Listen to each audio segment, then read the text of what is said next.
새벽녘 아직 동이 트기 전에 아직 어둠이 가시지 않았을 때에 두 여인이 예수님의 무덤을 향해 걸어가고 있었습니다.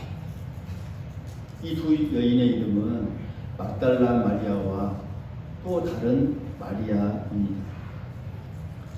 막달라 마리아는 우리가 알다시피 오래전에 7 귀신이 들려 말할 수 없는 고통을 겪었을 때에 예수님께서 치유하여 주시고 그 은혜로 삶을 살아가는 사람입니다. 여기서 말하는 또 다른 마리아, 이 여인은 야고보와 요셉의 어머니 마리아를 가리키고 있고 또 이 여인 역시 예수님의 은혜를 입어 살아가는 그런 사람이었습니다. 이 여인들은 예수님께 은혜를 입은 후 갈릴리에서부터 예수님을 따라다니면서 섬기고 돕는 그런 일을 맡아 했습니다.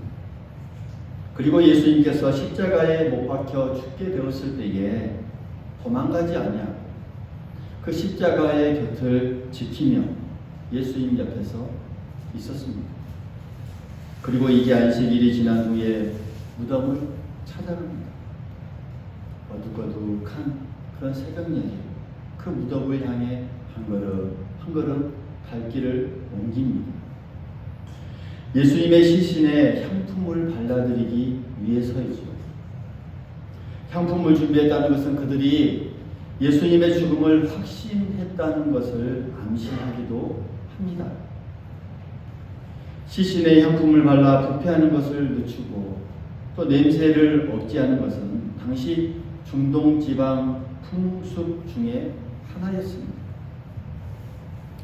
무덤으로 가는 그 여인들의 마음은 어떠했을까요? 아마도 말할 수 없는 슬픔이 있었을 것입니다. 죄없고 의로우신 그 예수님께서 부정한 자들에게 고소를 당하고 고난을 당한 것이 아마 너무 억울한 그런 마음이 그 속에 있었을 것입니다.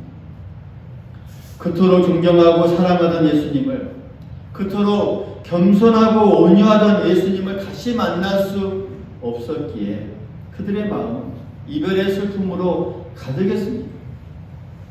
우리를 구원하실 메시아라고 믿고 따랐는데 이렇게 죽게 되니 또 한편으로는 너무나 낙심이 컸습니다. 그렇게 눈물을 흘리며 슬픔 가운데 무덤으로 가던 그들에게 또 다른 한편으로는 무섭고 걱정스러운 마음도 들었을 것입니다. 아마도 여인들끼리 무덤에 가는 것도 무섭고 또 돌로 만들어진 그 문을 치울 생각을 하니 염려스럽기도 하고 더군다나 무덤을 지키고 있는 그 군인들을 어떻게 설득할까 생각하니 심히 걱정스러웠습니다.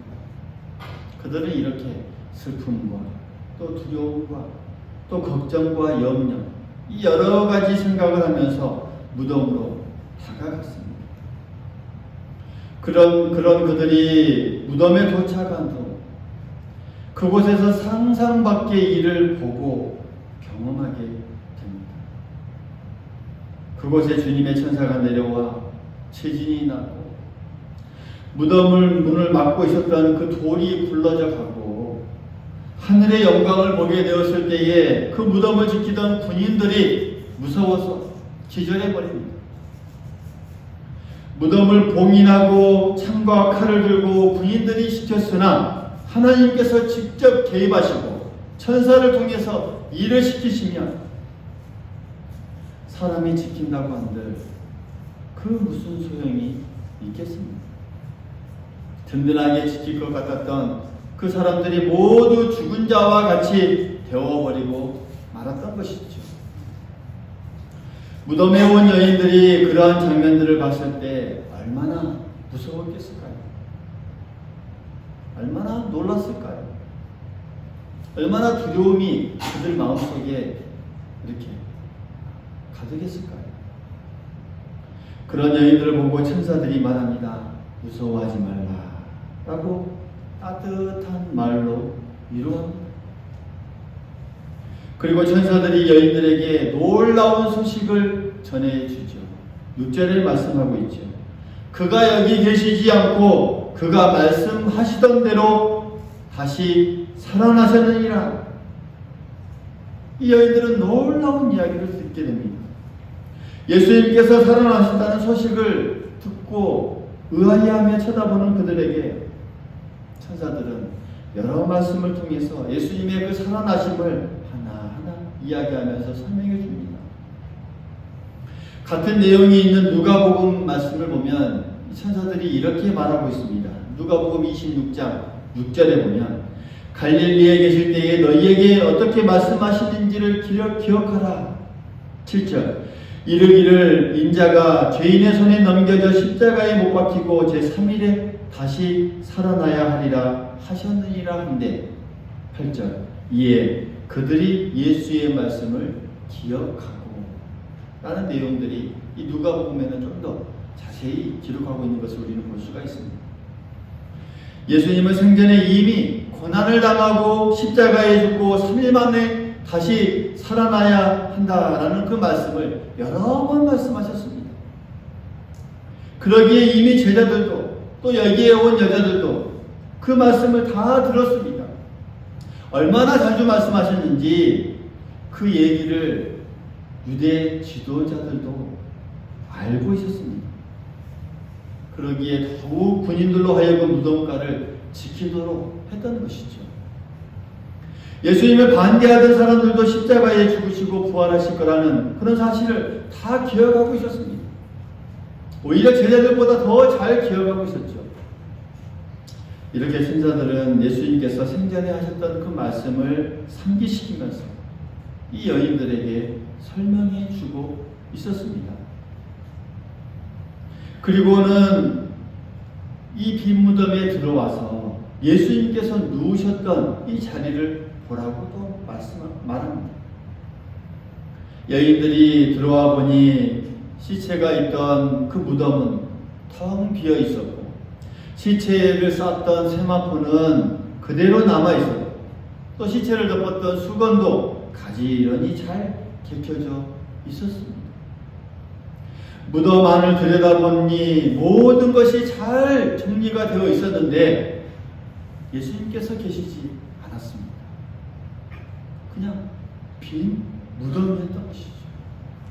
빈 무덤이었습니다. 천사가 예수님의 부활을 증명해 보이며 또한 이렇게 다시 또한 말합니다. 빨리 제자들에게 가서 예수님께서 다시 살아나셨다는 그 사실과 갈릴리에서 다시 이 제자들을 만날 것이라는 그런 소식을 이 제자들에게 전하라라고 말합니다. 여기서 다시 한번 주님의 큰 은혜를 우리가 느낄 수 있죠. 예수님께서 십자가에 못 박혔을 때에 제자들은 모두 도망가 버렸습니다.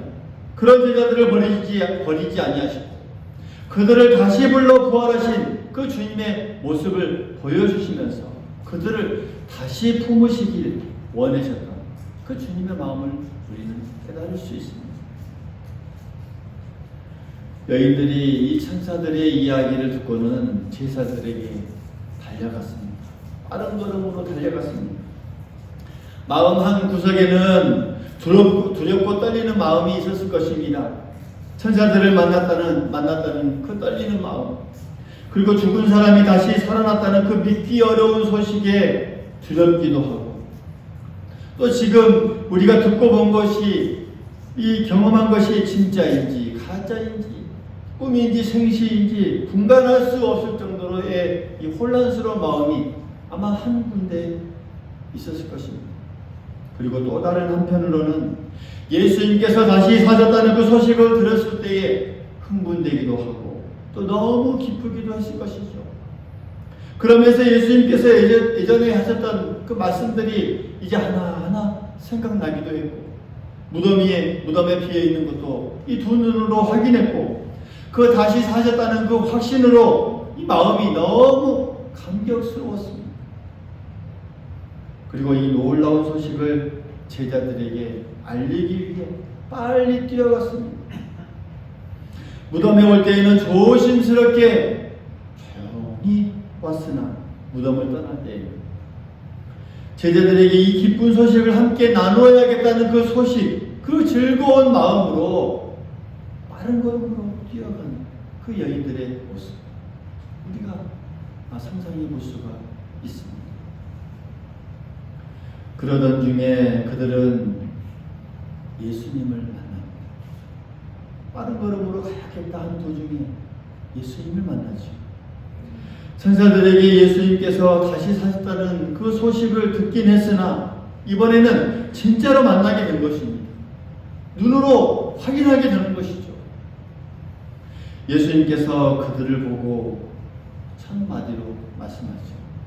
평안하냐? 라고 인사합니다. 평안하냐? 오늘 이 자리에 나온 여러분들에게 주님께서 말씀하십니다. 평안하느냐? 평안하느냐? 이 인사는 이 여인들이 평소에도 자주 듣던, 또 예수님께서도 평소에 자주 사용하셨던 그 인사말입니다. 그 인사말을 지금 다시 생생하게 듣고 있는 겁니다. 육성의 모습으로, 육성의 이 언어로 듣고 있는 것입니다. 여러분도 예수님의 이 평안하냐라는 그 음성을 생생하게 우리 영적으로 우리가 들을 수 있기를 간절히 소망하겠습니다.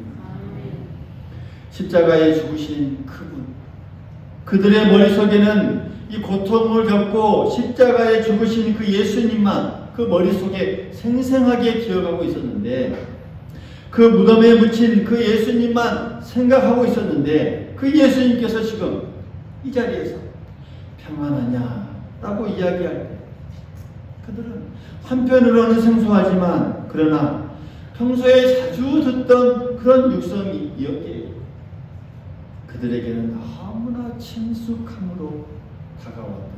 너무나도 생생한 현실로 다가왔던 그런 순간을 이 여인들은 맞이하고 있습니다. 이 여인들의 그 생생했던 그 순간, 그 모습, 오늘날 이 자리에 있는 우리들에게도 동일하게 느낄 수 있기를 간절히 소망하겠습니다. 여러분, 우리가 잘 아는 그런 이 사람은 음성만으로도 쉽게 누가 누구인지를 구별할 수 있습니다. 우리가 전화를 통화를 한다든지 우리가 말해서 소리만 들어도 우리가 잘 아는 사람은 금세 그 사람이 누구인지 알아챌 수 있습니다. 친숙하게 듣던 인사말, 친숙했던 그런 말투입니다. 당황한 모습을 보인 그들에게 예수님은 또다시 말씀합니다. 무서워하지 말라 라고 따뜻한 말로 또한 위로해 주십니다. 여인들은 평상시에 다정하게 인사하고 말을 건네시던 바로 그 예수님을 직접 눈으로 보고 직접 생생한 육성으로 다시 그의 음성을 듣게 되었던 것이죠.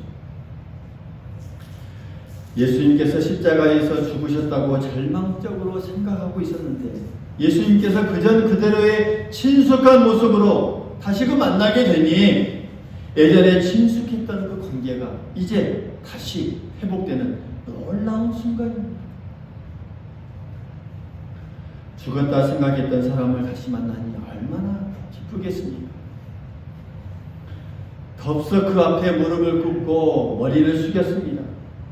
그 순간 두려움과 의심의 모든 것들이 다 사라지게 됩니다. 슬픔도 의심도 두려움도 깨끗이 없어지는 놀라운 순간을 이 여인들은 맞이하게 됩니다. 이 여인들은 다시 사신 예수님을 만나서 이전에 친밀했던 그런 관계가 다시금 완전히 회복되었습니다. 기쁨과 희망이 넘치면서 관계가 완전히 회복되고 소생되는 것을 느끼게 됩니다. 예수님을 잃어버리고 기운과 맥이 빠져있던 것이 다시 소생되었습니다. 영적으로 침체되어 있던 것이 다시 샘솟아오르고 다시 충만함을 이 여인들은 경험하게 됩니다. 다시 사신 그 주님을 만났을 때 이렇게 주님의 생명을 직접 접촉하게 되었을 때 부활하셨다는 그 사실을 우리가 확신하게 되었을 때에 이 여인들에게 경험했다. 그 놀라움 우리 또한도 경험하게 될 줄 믿습니다. 이 여인들이 연육간의 회복이 되고 소생함을 경험했던 것처럼 우리 또한도 모든 연육간에 다시 한번 회복되고 소생됨을 우리가 오늘 이 부활절을 통해서 다시 한번 느끼고 경험하는 우리 모두가 될 수 있기를 간절히 소망하겠습니다. 여러분, 이 여인들이 처음에 이 무덤에 왜 왔습니까? 향품을 바르기 위해서 왔죠. 생명 없는 시체에 향품을 바르고 있다고 해서 슬픔과 낙심이 사라진다거나 또한 그 낙심이 기쁨이나 소망이 되는 것이 아니죠. 그렇게 될 수는 없죠. 그들이 향품을 바른다고 그들에게 어떤 아마 이 마음의 상처, 그런 어떤 회복도 아마 없었을 것입니다. 그들이 다시 만난 주님을, 이 생명을 가진 주님을 만나고 다시 보게 되었을 때에 그들에게 기쁨과 희망이 되는 놀라운 역사를 경험하게 되었다는 사실이죠. 그들이 주님을 만났을 때의 생명을 다시금 느낄 수 있었고, 그들이 주님을 만났을 때의 그 생명을 다시금 만질 수 있었고, 주님을 육적으로 영적으로 다시금 접촉하고 다시금 체험할 수 있는 놀랍게 되는 역사가 그들 가운데 있었다는 사실이죠. 그때 그 여인들의 마음 가운데 있었던 그 슬픔이 변하여서 기쁨이 될 수 있었고요. 두려움이 변하여 희망이 샘솟게 되었고요. 그들 속에 생명력이 다시 회복되는 놀라운 역사가 그들 가운데 있었다는 사실. 우리는 이 말씀을 통해서 다시 한번 깨달을 수 있습니다. 지난 사순절 기간 동안 우리는 주님의 고난을 묵상하고 주님의 고난을 참여하면서 바라보고 십자가가 우리의 진정한 자랑이고 궁극적인 승리의 표징임을 확실히 깨달을 수 있었습니다. 할렐루야. 우리가 주님의 말씀을 한 주 한 주 묵상하고 들을 때에 하나님의 말씀이 우리의 그 심령을 어루만져 주셨습니다. 깨닫게 해주셨습니다. 우리가 쉽게 생각하고 당연하게 생각할 수 있다고 했던 것들이 모두 다 죄고 잘못이라는 것을 우리가 깨달을 수 있었습니다. 우리가 그동안 물질주의와 세속주의에 깊이 물들어 있었음을 다시 한번 우리가 깨달을 수 있었습니다. 우리의 그 게으름과 신실치 못한 것과 믿음이 없는 것과 사랑이 없었다는 것을 우리가 다시금 알 수 있었습니다. 처음 사랑과 처음의 열심을 버리고 그리고 순수하지도 못하고 거룩하지도 못했던 우리의 신앙과 우리의 모습들을 다시 한번 우리가 깨달을 수 있었던 것이죠. 이런 우리의 깨달음을 우리는 하나님 앞에 다시 한번 기도하고 그 모든 것을 내어놓고 회개해야 합니다. 그동안에 우리가 정말 시체와 같이 생명 없는 것에 매달렸던 것, 그래서 우리가 하나님 앞에 회개하면서 모든 것을 버릴 수 있어야 합니다. 생명 없는 것들에 우리가 관심을 쏟고 정성을 기울이지 않았나, 우리가 다시 한번 되돌아보고 또 하나님 앞에 고백할 수 있어야 합니다. 그때 하나님께서 우리에게 큰 은혜를 베풀어 주십니다. 우리의 수치와 고통을 씻어주시고 우리의 신앙 양심을 예민하게 해주시고 우리에게 순수한 신앙과 깨끗한 신앙과 거룩한 신앙을 허락하여 주시고 그 믿음의 길을 한 걸음 한 걸음 걸어갈 수 있도록 성령께서 우리에게 힘을 주실 줄 믿습니다. 우리가 이것을 통해 생명의 주님께 더 한 걸음 한 걸음 나아가게 됩니다. 생명의 주님을 다시금 만나게 되고 생명의 주님께서 우리를 다시 한번 회복시켜 주신다는 사실을 우리가 믿음으로 나아갈 수 있다는 사실이죠. 오늘은 부활주일입니다. 부활주일 아침입니다. 그 주님께서 부활하신 날을 기념하면서 우리는 다시 한번 우리의 믿음을 결단하고 고백하는 귀한 시간을 하나님 앞에 갖고 있습니다. 우리 주님께서 사망 권세를 깨뜨리시고 다시 사신 이 귀한 부활절 아침에 우리에게 다시 한번 결단과 회복의 역사가 있을 수 있기를 간절히 소망하겠습니다. 이제 다시 우리가 생명 없는 것들을 붙들어야겠습니까? 여러분, 생명 없는 것들에 집중하고 그것을 사모하고 그것에 우리의 모든 소중한 시간을 다 바쳐야겠습니까?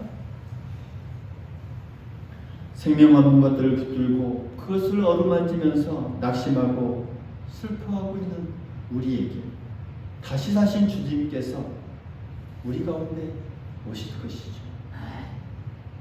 사랑하는 성도 여러분, 다시 사신 주님을 바라볼 수 있기를 간절히 바랍니다. 다시 사신 주님께 가까이 가십시오. 다시 사신 주님을 우리가 진정으로 만날 수 있기를 바랍니다. 다시 사신 주님을 우리가 만날 때 우리의 영혼이 소생되고 우리의 죽었던 신앙이 다시 한번 샘솟아오고 우리의 메말라 있던 그 열정이, 하나님을 향한 사랑의 열정이 다시 한번 소생될 줄 믿습니다. 그분의 생명을 만지고 또 느끼고 그분과 생명의 관계를 회복하고 기쁨과 희망을 가질 수 있는 우리 모두가 될 수 있기를 간절히 소망하겠습니다.